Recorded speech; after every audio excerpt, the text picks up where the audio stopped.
कोल्हापूर जिल्ह्यातील विविध पोलीस ठाण्यांच्या हद्दीत अनेक वर्षापासून गुन्ह्यात जप्त केलेली आणि बेवारस अशी एकूण 389 वाहनं पोलीस मुख्यालयाच्या आवारात पडून होती। कोल्हापूर पोलीस दलाने 389 जप्त वाहनांचा लिलाव केला। सांगली इथल्या वजीर तासगावकर या स्क्रॅप विक्रेत्याने ही वाहनं 22,15,000 रुपयांना खरेदी केली।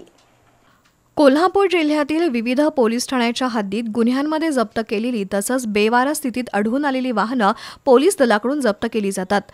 अशी जप्त केलेली 389 वाहनं अनेक वर्ष पोलीस मुख्यालयाच्या आवारात पडून होती। त्यामध्ये 385 दुचाकी आणि 4 चारचाकी वाहनांचा समावेश होता।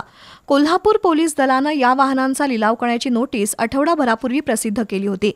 अनेक स्क्रॅप विक्रेत्यांनी त्यासाठी अनामत रक्कम भरून लिलावात सहभाग नोंदवला होता। आज सकाळी पोलीस मुख्यालयाच्या आवारात या वाहनांची लिलाव प्रक्रिया पार पडली। ही वाहनं एकत्रितपणे खरेदी करण्यासाठी स्क्रॅप विक्रेत्यांची सुरुवातीपासूनच चढाओढ सुरू होती। 7 लाख रुपयांपासून सुरू झालेली ही बोली अखेरीस 22,15,000 रुपयांवर थांबली। सांगली इथल्या वजीर तासगावकर या स्क्रॅप विक्रेत्यानं 389 वाहनं 22,15,000 रुपयांना खरेदी केली। शहर पोलीस उपाधीक्षक अजित टिके, समीर सिंह साळवे, पोलीस निरीक्षक रवींद्र कळमकर, शहर वाहतूक शाखेचे पोलीस निरीक्षक नंदकुमार मोरे, पोलीस निरीक्षक सुरजित सिंह राजपूत यांच्या उपस्थितीत ही लिलाव प्रक्रिया पार पडली।